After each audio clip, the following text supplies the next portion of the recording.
32,000 চাকরি বাতিল, খারিজ হয়ে গেল এই মুহূর্তে। 32,000 চাকরি বহাল থাকলো। 2016 সালে যে 2014 টেটের ভিত্তিতে নিয়োগ হয়েছিল সেই মামলায় এই মুহূর্তে কলকাতা হাইকোর্টের ডিভিশন বেঞ্চে বড় রায় এলো যে 32,000 চাকরি তারা বহাল থাকছে এবং দুর্নীতির কারণে, কয়েকজনের দুর্নীতির কারণে গোটা সিস্টেম ভেঙে পড়তে পারে না। কোর্টের তরফ থেকে এটা বলা হচ্ছে এবং এই মুহূর্তে হাইকোর্টে 32,000 যে চাকরি সেই চাকরি বহাল থাকলো। রায় এসে গিয়েছে সুপ্রিম কোর্ট থেকে।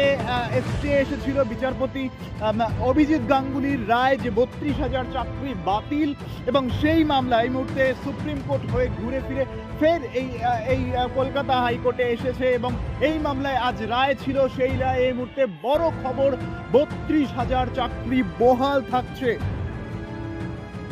আজকে আপনাদের এই যে লড়াই ছিল, সেই লড়াই আজকে আপনাদের জয় হয়েছে, অনুভূতিটা কেমন? একটা বড় অপশক্তির বিরুদ্ধে লড়াইয়ের বিরুদ্ধে যে জয় লাভ করার যে আনন্দ, সেটা আজকে আমরা অনুভব করছি। তার কারণ একটা বিরাট বড় একটা সিস্টেম আমাদের বিরুদ্ধে অপপ্রচার চালিয়েছে, সেটাকে আজকে আমরা পরাস্ত করতে পেরেছি। এটাই আমাদের নৈতিক জয়, এটাই আমাদের পশ্চিমবঙ্গের সমাজের কাছে একটা উদাহরণ তুলে ধরা। যদি অন্যায় করে তাহলে তার প্রতিকার করা সৎভাবে থেকে সম্ভব, সেটা আজকে আমরা প্রমাণ করে দেখিয়েছি। আইনিভাবে যে লড়াই আমরা করেছি, এটা আইনের লড়াই ছিল, আইনের লড়াই আমরা জিতেছি এবং বাকি সমাজের কাছে আমাদের যে হেয় প্রতিপন্ন করার লড়াই, সেটাও আমরা প্রমাণ করে দেবো আমাদের কাজের মাধ্যমে। মানবিক দিক থেকে এই বিচার করা হয়েছে, যারা দুর্নীতি করেছে তাদের জন্য গোটা সিস্টেমটা ফেলিয়ার হতে পারে না, এই বিষয়টি আজকে কোর্টের থেকে বলা হয়।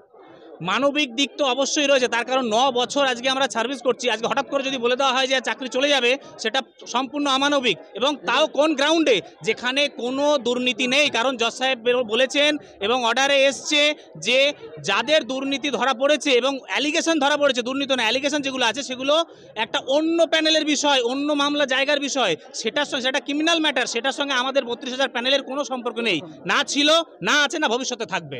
আমরা যোগ্যতার সাথে জয়লাভ করেছি। আজকের রায় আমরা অবশ্যই খুশি। ন্যায় ব্যবস্থার প্রতি যে ভরসা, সেটা আবার পুনরায় প্রতিষ্ঠিত হলো আমাদের। আমার নাম সুদীপ মালাকার, পূর্ব বর্ধমান থেকে। অনেক খুশি, অনেক 2.5 বছর ধরে যন্ত্রণায় ভুগছিলাম আমরা। অনেক বছর এই 32,000 পরিবার আমরা আবার একসাথে হয়েছি, এটা আমাদের কাছে খুব আনন্দের। আমরা 32,000 নয়, আমাদের প্রত্যেকের পরিবারের শক্তি ঘটেছে আজকে। প্রত্যেকের পরিবারের শক্তি ঘটেছে। আমার নাম অর্পিতা গাঙ্গুলি। এই যন্ত্রণা সহ্য করতে পারে, অনেকে মারা গেছে এই রাজনৈতিক জল। কেন রাজনৈতিক চক্রান্তে জল কেন? এর কোনো এক্সপ্রেশন হয় না, চোখের জলে সবার পরিষ্কার বোঝা যাচ্ছে এর এক্সপ্রেশনটা অ্যাকচুয়ালি কি। ভয়, টেনশন, আমাদের ভয় নেই। আমরা কোনো রকম অন্যায় করিনি, আমাদের কোনো রকম ভয় ছিল না। আমরা জানি সত্যের জয় ঠিক হবেই, আমরা সেই সত্যের জয় পেয়েছি, আমরা লড়াই করেছি। কারণ আমরা যেদিনকে থেকে স্কুলে ঢুকেছি, সৎভাবে ঢুকেছি। আজকে সৎভাবে প্রমাণিত হলো যে আমরা সৎ শিক্ষক এবং আমরা যোগ্য শিক্ষক।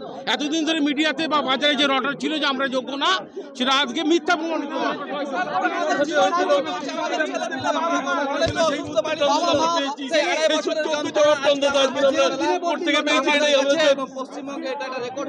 ক্যান্ডিডেটরা আপনারা দেখছেন, তারা কান্নায় ভেঙে পড়েছেন।